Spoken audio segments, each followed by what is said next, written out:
જય શ્રી કૃષ્ણ દર્શક મિત્રો, આપનું સ્વાગત છે અમારી યુટ્યુબ ચેનલ મયુરભાઈ પી શાસ્ત્રી ઓફિશિયલની અંદર. આપણે અગાઉ શ્રીમદ ભગવદ્ ગીતાનો 13મો અધ્યાય શ્રવણ કર્યો.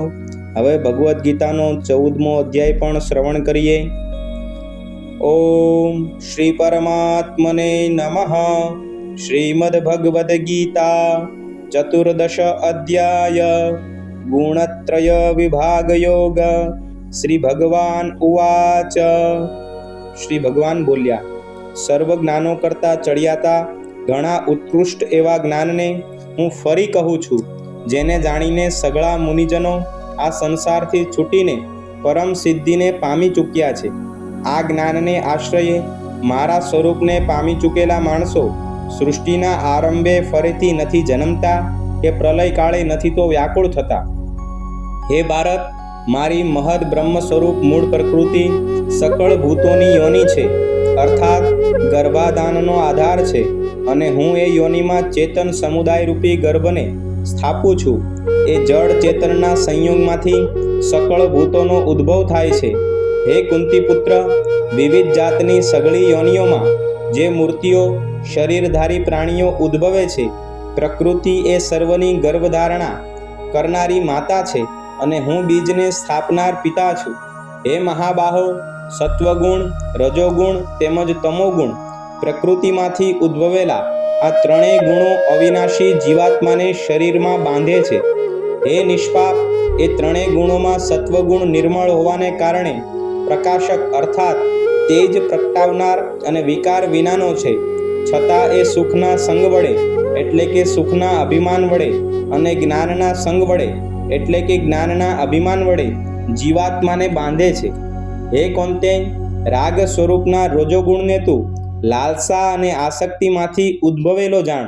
એ આ જીવાત્માને કર્મોના તથા એમના ફળોના સંગ વડે બાંધે છે.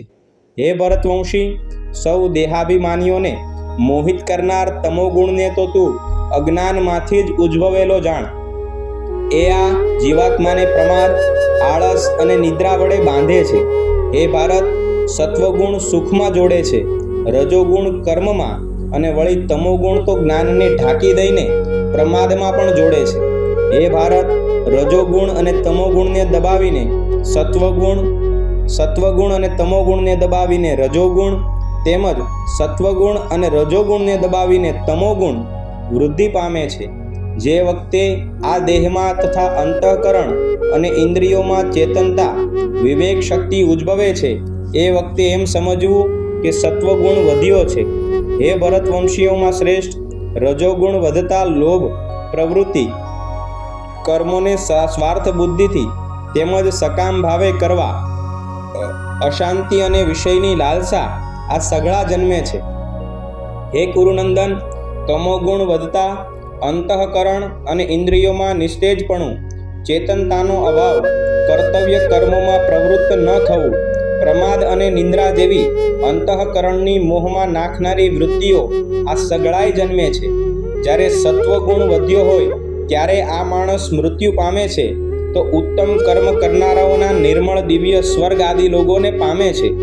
જે વખતે રજોગુણ વધતા મૃત્યુ પામીને કર્મસંગીઓમાં એટલે કે કર્મોમાં આસક્તિ રાખનારા માણસોમાં જન્મે છે, તથા તમોગુણ વધ્યો હોય ત્યારે મરણ પામેલો માણસ જંતુ, પશુ જેવી મૂઢ યોનિઓમાં જન્મે છે.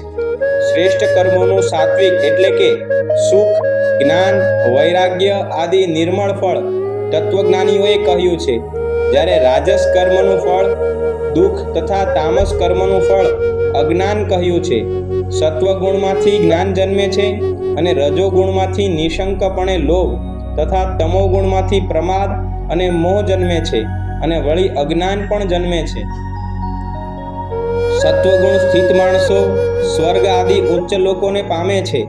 રજોગુણમાં સ્થિત રાજસી માણસો મધ્યમાં એટલે કે મનુષ્ય લોકમાં જ રહે છે, અને તમોગુણના કાર્ય એવા નિંદ્રા, પ્રમાદ, આળસ આદિમાં સ્થિત તામસી માણસો અધોગતિને એટલે કે જંતુ, પશુ આદિ નીચ યોનિઓને તેમજ નરકોને પામે છે.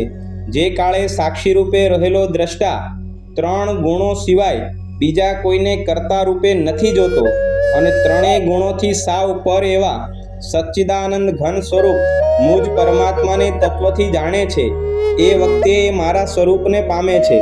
શરીરની ઉત્પત્તિના કારણ એવા આ ત્રણેય ગુણોને પાર કરીને જન્મ, મૃત્યુ, વૃદ્ધાવસ્થા અને સર્વ પ્રકારના દુઃખોથી છૂટેલો છે. આ પુરુષ પરમાનંદને પામે છે. અર્જુન બોલ્યા, આ ત્રણેય ગુણોથી અતીત પુરુષ કયા કયા લક્ષણોથી યુક્ત છે અને કેવું આચરણ કરનારા હોય છે, તથા હે પ્રભુ, માણસ કયા ઉપાયથી આ ત્રણેય ગુણોથી અતીત થઈ શકે છે?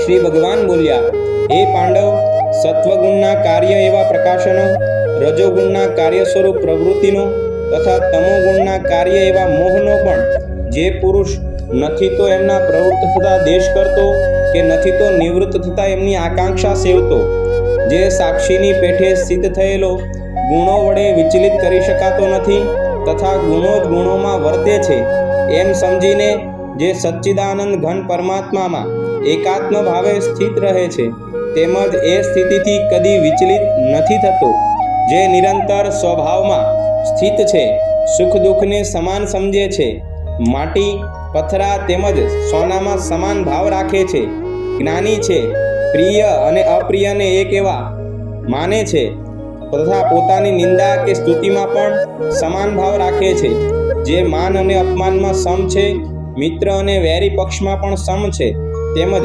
સર્વો કર્મોમાં કર્તાપણના અભિમાન વિનાનો છે, એ પુરુષ ગુણાતીત કહેવાય છે. જે પુરુષ અવ્યભિચારી ભક્તિયોગથી મને નિરંતર ભજે છે, એ પણ આ ત્રણેય ગુણોને સમ્યક રીતે પાર કરીને સચ્ચિદાનંદ ઘન બ્રહ્મને પામવા યોગ્ય બની જાય છે, કેમ કે એ અવિનાશી પરબ્રહ્મનું, અમૃતનું, શાશ્વત ધર્મનું તેમજ અખંડ એકરસ આનંદનું રહેઠાણ હું છું. ઓમ તત્સદિતિ. શ્રીમદ ભગવદ્ ગીતા સુપનિષત્સુ બ્રહ્મ વિદ્યાયામ યોગશાસ્ત્રે શ્રી કૃષ્ણ અર્જુન સંવાદે ગુણત્રય વિભાગ યોગ નામ ચતુર્દશો અધ્યાય. શ્રી કૃષ્ણાર્પણમસ્તુ. અમારા આવા નવા વિડીયો શ્રવણ કરવા માટે અમારી યુટ્યુબ ચેનલ મયુરભાઈ પી શાસ્ત્રી ઓફિશિયલને લાઈક કરો, કમેન્ટ કરો, શેર કરો અને સબસ્ક્રાઈબ કરો. જય શ્રી કૃષ્ણ.